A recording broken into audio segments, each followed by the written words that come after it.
লন্ডনের royal festival হলে অনুষ্ঠিত হয়ে গেল বিশ্ব সিনেমার অন্যতম সম্মানজনক পুরস্কার বাফটার ৭৯তম আসর। এবারের আসরটি ভারতের জন্য বিশেষ তাৎপর্যপূর্ণ হয়ে ধরা দিয়েছে। বাফটার মঞ্চে পুরস্কার জয়ের পাশাপাশি হিন্দি ভাষাও স্থান করে নিয়েছে।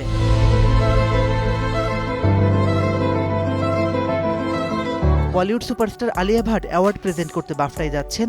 খবরটি শোনার পর তার ভক্তরা দারুণ খুশি হয়, কিন্তু তিনি যে বাফটার মতো বিশ্বখ্যাত মঞ্চে মাতৃভাষা হিন্দিতে কথা বলবেন এটা কারো ভাবনাতেও ছিল না। আর সেই ভিডিও ছড়িয়ে পড়তেই প্রশংসার বন্যায় ভাসছেন এই তারকা। অনেকে এই বিষয়টিকে আইকনিক বলে মন্তব্য করেছেন।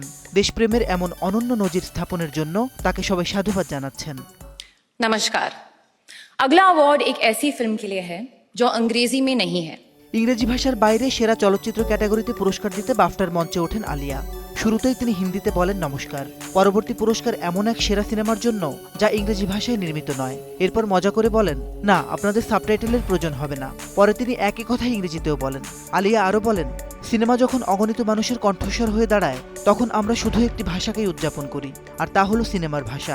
রেইনবো অলরাউন্ডার এক্সটেরিয়র পে বাড়ির বাহিরের দেয়ালের সুরক্ষা নিয়ে থাকুন নিশ্চিন্ত, সাথে পাচ্ছেন 10 বছরের ওয়ারেন্টি। এবার ইংরেজি ভাষার সিনেমা শাখায় পুরস্কার জয় করেছে নরওয়ের সেন্টিমেন্টাল ভ্যালু।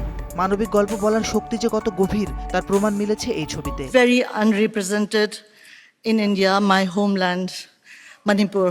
এবার বাফটা অ্যাওয়ার্ডও ঘরে তুলেছে ভারত। বলিউডের জনপ্রিয় অভিনেতা ও নির্মাতা ফারহান আক্তার প্রযোজিত খুবই ছোট্ট বাজেটের মণিপুরী চলচ্চিত্র বুং বাফটা অর্জনের মাধ্যমে ইতিহাস সৃষ্টি করেছে। সেরা শিশুতোষ ও পারিবারিক চলচ্চিত্র শাখায় পুরস্কার জিতেছে বুং। পুরস্কার গ্রহণের সময় এর পরিচালক লক্ষ্মীপ্রিয়া দেবী মণিপুরে চলমান অস্থিরতার কথা তুলে ধরেন। শান্তি ও আশার আহ্বান জানানোর জন্য এই প্ল্যাটফর্মটি ব্যবহার করেন তিনি। পুরস্কার গ্রহণের সময় তার সঙ্গে মঞ্চে ছিলেন 3 প্রযোজক ফারহান আক্তার, রিতেশ সিধভানি এবং অ্যালান ম্যাকালেন্স। মাসিদ রনো, সময় সংবাদ।